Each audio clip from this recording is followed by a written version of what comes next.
Ketemuan lagi dengan Historical Linux. Di vlog kali ini saya akan mencoba menginstal dan mereview sebuah distro Linux yang bernama Linux Lite versi 7.2.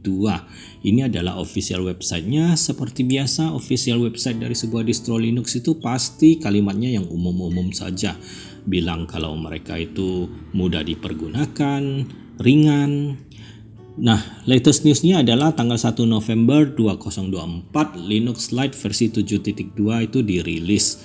Di sini mereka meminta donation ya, kita isi angka 0 dan bisa pijit tombol downloadnya. Tapi begitu sampai di halaman downloadnya pun agak susah menavigasi menemukan filenya ya. Nah, ini dia ada memberikan download dengan cara torrent. Dicurigai virus sama Windows Defender dan ada iklannya lagi. Nah, ini kalau file torrent kita double klik dan kita menginstal program BitTorrent, maka dia akan mendownloadkan kita ISO-nya. ISO tersebut akan kita flash ke dalam sebuah flash disk. Kita menggunakan lagi program Ventoy. Kalau kita menggunakan program Ventoy, dalam satu flash disk itu bisa memuat banyak ISO. Kita jalankan program Ventoy yang sudah kita download dan kita colokkan sebuah flash disk. Kita pijit tombol install, maka flash disk tersebut akan diformat dan dikondisikan untuk menjadi USB yang bisa dibooting dengan metode Ventoy. Dan file ISO yang tadi kita download dengan cara BitTorrent kita copy ke dalam flash disk tersebut, dan flash disk tersebut sudah bisa booting di BIOS kita. Ini adalah sistem information CPU yang akan kita install Linux Lite. CPU-nya itu adalah G4400 3.3 GHz, memori 4 GB, DDR4, SSD 120 GB, sangat kecil karena sudah ada GPU, karena ini adalah CPU yang untuk direstorasi. Kemudian kita harus menjalankan program disk management karena kita kepengen dual boot guys. Nah, di disk management ini memperlihatkan device yang terkonek. Yang satu adalah hard disknya, yang satu adalah flash disk Ventoy tadi. Di partisi di hard disk tadi kita buat sebuah partisi berukuran 30 GB untuk meletakkan Linux Lite-nya dengan cara shrink volume. Setelah semua sudah beres, kita tinggal restart. Ini adalah flash disk yang ada Ventoy dan ada ISO Linux Lite-nya. Jangan lupa di BIOS kita atur supaya bisa booting melalui metode flash disk. Ini adalah menu Ventoy-nya, dan kemudian kita klik dan sampai di menu dari Linux Lite-nya, dan kita sudah landing ke live session Linux Lite 7.2, dan kemudian saya bisa menginstal Simple Screen Recorder di sini dengan cara sudo apt install. Karena Linux Lite ini adalah basicnya Debian dan basicnya Ubuntu. Nah, tentu kita harus connect ke Wi-Fi dan kemudian kita jalankan installernya. Tadi kita pilih itu ya, bahasa, pilih keyboard. Di sini saya tidak mendownload update karena ISO-nya kan masih baru sekitar 2 mingguan. Dan sampailah kita di fase yang sangat penting. Installation type yang pilihan pertama itu sebenarnya dia bisa otomatis aturkan kita install berdampingan dengan Windows, tetapi saya lebih yakin kalau kita pilih installation yang manual ya. Nah, ini kalau teman-teman dual boot dan belum pernah menginstal Linux, ini harus ekstra hati-hati. Nah, kita mencari free space 30 GB yang tadi kita persiapkan. Kita akan create sebuah partisi baru dan dengan mount point itu rootnya ini adalah caranya ya, wajib dilakukan. Dan di sini kita harus yakinkan bahwa yang diformat itu adalah yang 30 GB tersebut, bukan partisi yang ada Windows. Kemudian bootloadernya kita letakkan di SDA di masterboard dari hard disk utamanya. Beberapa video yang lalu saya biasa selalu bikin dia bootloadernya di USB yang lain, tapi di sini saya mencoba untuk secara standar masukin bootloadernya ke SDA saja. Kita memilih time zone tadi dan memasukkan account name, users name kita dan password. Setelah itu kita tinggal klik tombol install dan Linux Lite installernya akan menginstalkan kita.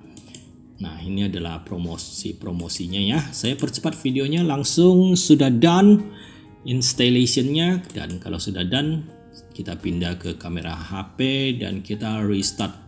Pertama-tama saya mau mengetes. Nah, ini adalah menu grupnya ya. Kita masuk ke Windows dulu. Windowsnya ini aman ya. Kita ngecek dual bootnya sudah berhasil, Windows 10 dual boot dengan Linux Lite 7.2. Tadi menu grupnya kita pilih pilihan pertama, masuklah kita ke Linux Lite 7.2 dan sudah landing di sini. Saya melakukan sudo apt update, lalu sudo apt install Simple Screen Recorder, dan di sini sudah recorded clean. Nah, NeoFetch-nya ada sound effects-nya. Nah, kita bisa baca kernelnya itu 6.8 ya, masih ketinggalan 1 bulanan. Desktop environment-nya XFCE tidak diberitahukan versi berapa sama NeoFetch. Saya mau mengetes, ini sudah pasti jalan di session X11, bukan di Wayland. Karena kalau di Wayland Simple Screen Recorder itu tidak bisa jalan, guys. Kemudian kita lihat system information-nya dan kita juga melihat performa dari sistemnya. Di sistem information sistem monitor, ini adalah performa dari kerja CPU-nya. Ini kondisi kosong ya. RAM-nya terpakai 1.3 GB. Kalau di NeoFetch tadi hanya 800 MB. Nah, masih tergolong sangat ringan sesuai dengan namanya ya, Linux Lite, dan dijalankan di atas desktop environment XFCE yang adalah desktop environment yang ringan. Kalau yang standar seperti KDE dan Genome itu pasti lebih berat. Saya customize dulu panelnya, bisa pindah ke kiri, pindah ke bawah. Ikonnya saya bikin dia perbesar ya supaya bisa saya baca, karena layar saya ini adalah sebuah televisi yang cukup besar, resolusi 1920 x 1080. Saya jalankan Symmetric, sebuah program terminal yang lucu-lucuan ya, supaya bisa ya keren-kerenan dulu. Please subscribe. Ini adalah Toilet, sebuah program terminal untuk membuat huruf dari ASCII. Mari kita lihat lagi isi dari Linux Lite ini. Ini saya jalankan widgetnya ya, supaya bisa selalu memonitor sistem information-nya. XFCE ini setiap menu dijalankan dalam satu program. Nah, itu adalah display-nya. Kalau di KDE sudah lebih terorganisir kalau kita ingin mengkontrol panel. Nah, saya juga mencoba audionya berjalan dengan baik tanpa perlu disetting lagi.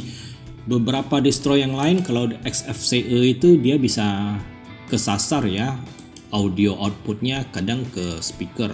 Karena di sini saya outputnya itu ke port HDMI. Oke, audionya sudah baik. Nah, ini adalah program softwarenya. Kalau kita ingin menambah dan menguninstall program menggunakan program ini, seperti Play Store-nya di Android. Bisa kita cari aplikasi yang kita inginkan. Langsung saya tes juga LibreOffice. Ini adalah LibreOffice Calc, yaitu Microsoft Excel-nya Linux. Selalu saya coba Microsoft Office di Linux ya, karena setelah saya restorasi sebuah CPU, yang paling pertama harus berhasil itu adalah Office-nya supaya bisa diprakaryakan, dipakai lagi CPU-nya. Tadi Microsoft Office Calc-nya berjalan dengan baik. Ini adalah LibreOffice Impress, bukan Microsoft ya. LibreOffice Impress ini adalah PowerPoint-nya Linux. Jadi untuk dipakai mengajar, presentasi, laptop yang direstorasi bisa mempresentasikan PowerPoint. Oke, langsung saya juga ngetes Wine-nya. Wine-nya itu tidak pre-install. Jadi saya tadi install dengan program software tersebut dan berhasil menjalankan Need for Speed Underground 2. Ini Need for Speed yang cukup ringan ya, sehingga terasa hampir tidak ada nge-lag. Bagus sekali. Mari kita testing seperti biasa. Need for Speed Underground 2 ini ada mode free roam-nya. Dan saya sudah membuat sebuah video full tentang saya bermain-main Need for Speed Underground 2. Please ditonton juga. Performanya sangat lancar di sini walaupun grafisnya itu middle. Jadi Linux Lite 7.2 dengan memori 4 GB ya. Itu bisa menjalankan Need for Speed Underground 2 dengan lancar. Posisi sedang di screen recorder dengan simple screen recorder. Jadi lumayan baik lah. Asik sekali. Tidak ada nge-lag-nya.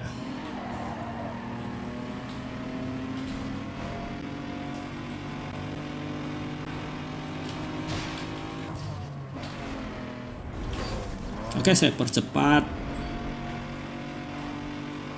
Jadi ini adalah game tahun 2004 ya. 20 tahun yang lalu dan masih sangat keren untuk dimainkan di CPU atau laptop kentang. Game ini sudah saya pasangkan satu mode untuk membuat dia menjadi widescreen karena yang original itu tidak widescreen ya. Nah, ini asli nih. Tidak edit-editan. Betul-betul Need for Speed Underground 2 berjalan di Linux Lite dengan memori 4 GB Intel G4400. Oke, saya lanjut.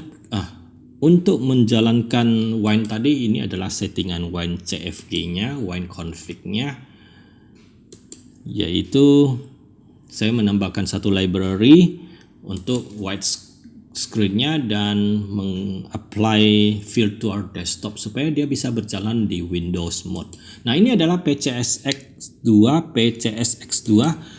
PlayStation 2 emulator untuk Windows dan untuk Linux ya. Tadi saya setting grafisnya itu native 1.5 kali saja. Dan ini adalah game Need for Speed Pro Street sekitar tahun 2006 ya. Dan ini adalah game dari PlayStation 2 dan kita jalankan di Linux. Di Linux Lite ini menggunakan PCSX2. Mari kita lihat apakah performanya baik.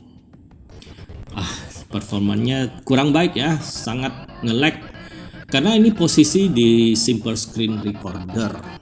Kalau tidak ada simple screen recorder itu dia berjalan lancar tetapi masih sangat slow dan sangat nge-lag.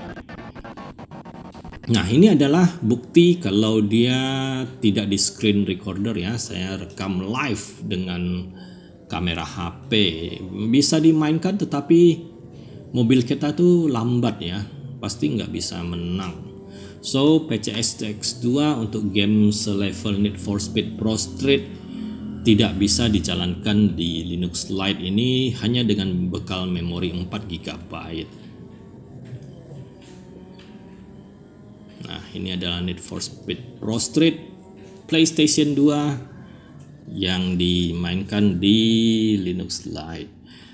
Saya ada menginstal GPU screen recorder dengan metode Flatpak ya, tetapi Flatpak itu ternyata tidak pre-install di Linux Lite-nya. Jadi kita harus install sudo apt install Flatpak, kemudian satu langkah lagi seperti yang di atas dan baru kita eksekusi perintah Flatpak-nya. Mari kita masuk kembali ke Linux Lite official website-nya. Official website-nya ini banyak iklan ya. Aduh, terkesan amatir. Dan juga kalimat-kalimatnya itu semua yang umum. Mari kita lihat dari DistroWatch. Ini adalah base-nya Debian dan Ubuntu, dan originnya itu negara pembuatnya dari New Zealand, developernya dari New Zealand. Linux Lite is beginner friendly distro. Nah, ini adalah channel YouTube yang sedang teman-teman nonton, Historical Linux. Nah, ini adalah channel saya, Historical Linux, yang sedang teman-teman nonton. Sudah banyak sekali ya yang vlog yang saya upload. Nah, ini adalah channel saya, Historical Linux. Ini Saya sudah sekali mengupload vlog 4 kali diputar ulang ya guys ya. Saya mau memecahkan rekor. Ya, itu rekor yang ke-7 kali saya rewind footage-nya. Nah, ini saya cukup senang ya, di video terakhir tentang VDOS itu begitu banyak yang nonton dan begitu banyak yang komentar. Saya berusaha untuk bisa menjawab dan mereplay semua pertanyaannya. Pertanyaannya sulit-sulit ya. Saya hanya seorang penggemar Linux yang hobi menginstal, mencoba dan membuat video. Baiklah, demikian installation dan review singkat Linux Lite versi 7.2. Cukup ringan, tetapi saya rasa ini juga agak ribet, tidak terlalu rekomendasi untuk teman-teman yang baru mencoba Linux. Di sini saya bisa menjalankan Need for Speed Underground 2, PCSX 2 tidak bisa dimainkan, dan Wine-nya terinstall dengan baik ya. Linux Lite 7.2 ini agak tanggung-tanggung, tidak terlalu jelas ya pangsa pasarnya kemana. Apakah dia diperuntukkan untuk pemula? Kalau untuk pemula, installation yang tadi menggunakan installer dia sendiri, bukan installer Calamaris, itu agak rumit untuk pemula. Nanti bisa salah install. Terutama sekarang kan kita tetap kepengen installationnya itu dual boot. Dan kalau diperuntukkan untuk users yang medium, saingannya cukup banyak. Ada Ubuntu, yaitu Ubuntu yang XFCE ya, atau yang base-nya Arch Linux seperti Bluestar Linux. Dan kalau yang basicnya adalah Manjaro adalah seperti Mebox yang sudah saya buatkan video semuanya. So, ini hanya untuk yang betul-betul penasaran saja Linux Lite ini. Oke, demikianlah. Thanks for watching dan see you again di video berikutnya.